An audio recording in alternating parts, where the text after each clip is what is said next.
తన కష్టం తీరాలని డబ్బులు కూడా పంపావు.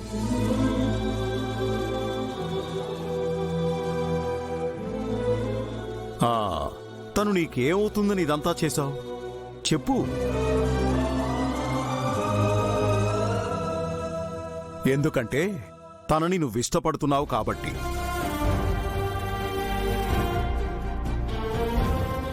గంగ నీ మంచి మనసుని ఇష్టపడింది రుద్ర. నీ మీద ప్రేముంది కాబట్టే నిన్ను నీ గతం నుండి బయటికి తీసుకురావాలని ప్రయత్నించింది.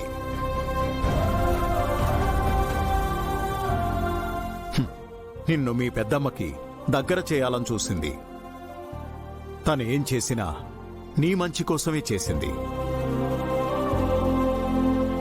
కాని తనే దూరం అయింది.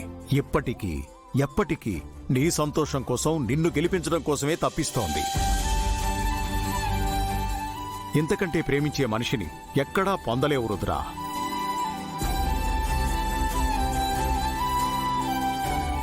నా మాట విని గంగని పెళ్లి చేసుకో.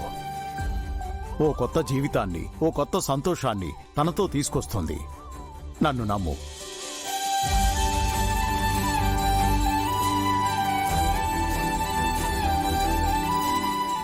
మౌనం అర్ధంగికరం అంటారు.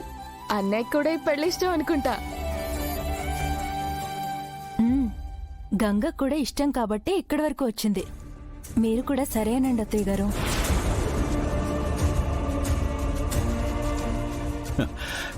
వాళ్ళు ఎలాగో ఇష్టపడుతున్నారని తేలిపోయింది. పెద్ద మనసు చేసుకుని ఆశీర్వదించండి వదిన. అత్తయ్య గారు ఈ ఇంటికి గౌరవం ఏమైపోతుందని ఆలోచిస్తున్నారనుకుంటా. అవును, అత్తయ్య గారిని తొందర పెట్టుకోండి మావయ్య. ఆహా, ఇందాక శకుంతల రుద్రని పెళ్లి విషయంలో బలవంత పెడుతుంటే అప్పుడు మీరందరూ మాట్లాడలేదే?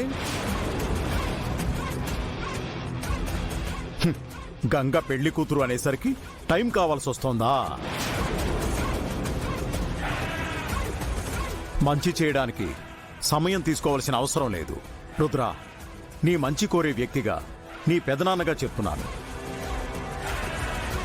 ఇప్పుడే ఇక్కడే గంగ మెళ్ళో తాళి కట్టు.